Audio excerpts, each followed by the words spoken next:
വയനാട്, കോഴിക്കോട് മലയോര മേഖലയിലെ 4000-ലധികം ഭൂമികൾ വഖഫിൽപ്പെട്ടതായി കാണുവാൻ കഴിയുന്നു. പ്ലോട്ടുകൾ, മോസ്കുകൾ, കൃഷി സ്ഥലങ്ങൾ, ഷോപ്പുകൾ, ഷോപ്പിംഗ് മാളുകൾ എന്നിവയാണ് ഈ ലിസ്റ്റിൽ ഉൾപ്പെട്ടിട്ടുള്ളത്. ഈ ഭൂമികളിൽ 70% ഇപ്പോഴും മുസ്ലിം ജനവിഭാഗങ്ങളുടെ കയ്യിൽ തന്നെ ഇരിക്കുന്നതായിട്ടാണ് പ്രാഥമിക അന്വേഷണത്തിൽ നിന്ന് മനസ്സിലാക്കുവാൻ കഴിയുന്നത്. പക്ഷേ ഇതൊക്കെ വഖഫ് ഭൂമി എന്ന് മിക്കവാറും ഉടമസ്ഥർക്ക് ആർക്കും ഇതുവരെ അറിയില്ല അത്രേ. 1950-കളിലും മറ്റും വഖഫ് നൽകി എന്ന് പറയുന്ന ഭൂമി എങ്ങനെ വഖഫ് നൽകുവാനായി എന്ന ചോദ്യം അവശേഷിക്കുകയാണ്. 1964-ലെ ഭൂപരിഷ്കരണ നിയമത്തിനു ശേഷം സർക്കാരിലേക്ക് നിക്ഷിപ്തമായ ഭൂമി പിന്നീട് 1972 കാലഘട്ടങ്ങളിൽ ഇവിടുത്തെ കുടിയാന്മാർക്ക് സ്വമേധയാ പട്ടയം സർക്കാർ നൽകുകയായിരുന്നു. ഇവിടെ ഒരിക്കലും ഇടനിലക്കാർക്ക് കൈവശാവകാശം ലഭിച്ചിട്ടില്ല. തിരുവമ്പാടി, കോടഞ്ചേരി മേഖലയിൽ അന്ന് ജന്മിമാർ മണലേടവും കൽപ്പകശ്ശേരിയുമായിരുന്നു. ഇവർ ഓടച്ചാർത്ത് കൊടുത്ത ഇടനിലക്കാരാണ് നിരവധി സ്ഥലങ്ങളിൽ വഖഫ് കൊടുത്തിരിക്കുന്നതെന്നറിയുന്നു. ഇടനിലക്കാർക്ക് ഈ രീതിയിൽ ഭൂമി പൂർണ്ണാവകാശമില്ലാതെ എങ്ങനെ വഖഫ് ആക്കി എന്ന ചോദ്യം അവശേഷിക്കുകയാണ്. മറ്റ് സംസ്ഥാനങ്ങളിൽ ഇതേപോലെ പൂർണ്ണ അധികാരമില്ലാത്ത ഭൂമികൾ ആണ് ഒട്ടുമുക്കാലും വഖഫാക്കുന്നതെന്ന് തെളിഞ്ഞു വരുന്നു. ഇവയിൽ കൂടുതലും വാക്കാൽ വഖഫായിരുന്നു. ഇത് തന്നെയാണ് കേരളത്തിൽ നടന്നു വന്നതെന്ന് അനുമാനിക്കേണ്ടി വരും. വഖഫ് ആണ് എന്ന് അറിഞ്ഞിട്ടും അത് പണം വാങ്ങി വിറ്റവർക്കെതിരെ നടപടി എന്തുകൊണ്ടുണ്ടാകുന്നില്ല? വിറ്റ് പറ്റിച്ചവർക്കെതിരെ നടപടി ഉണ്ടാകേണ്ടതല്ലേ? എന്നാൽ വഖഫ് നിയമത്തിൽ ഇങ്ങനെ ഒരു നടപടിക്കുള്ള സ്കോപ്പില്ല അത്രേ.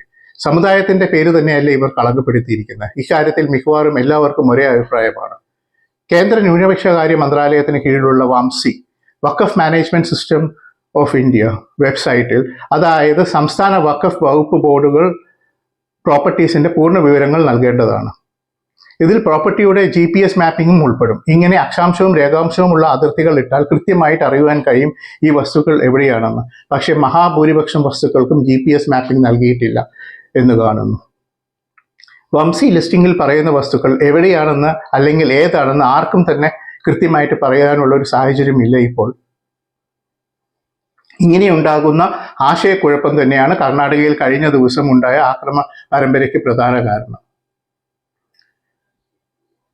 കോഴിക്കോട് നഗരത്തിലെ വഖഫ് ഭാഗിക ലിസ്റ്റിൽ 1000-ലധികം സ്ഥലങ്ങൾ ഉള്ളതായി കാണാം. പള്ളികൾ, ശ്മശാനങ്ങൾ തുടങ്ങി പ്ലോട്ടുകൾ, ബിൽഡിങ്ങുകൾ, ഷോപ്പിംഗ് മാളുകൾ എന്നിവ ഇതിൽ ഉൾപ്പെടും.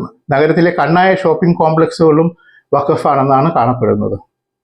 കോഴിക്കോട് തന്നെയുള്ള മറ്റൊരു വഖഫ് കൈയേറ്റത്തിന്റെ ആരോപണങ്ങളിൽ കോടതി നടത്തിയ നിരീക്ഷണം വളരെ പ്രാധാന്യം അർഹിക്കുന്നതാണ്. കോഴിക്കോട് വെള്ളിമാട് കുന്നിലെ ഒരു കേന്ദ്ര സർക്കാർ സ്ഥാപനത്തിലെ ജീവനക്കാർക്കെതിരെ വഖഫ് നിർദ്ദേശപ്രകാരം എടുത്ത കേസുകൾ അസാധുവാക്കിക്കൊണ്ട് ഹൈക്കോടതി ഒരു സുപ്രധാന നിരീക്ഷണം നടത്തിയിരിക്കുകയാണ് ഇപ്പോൾ.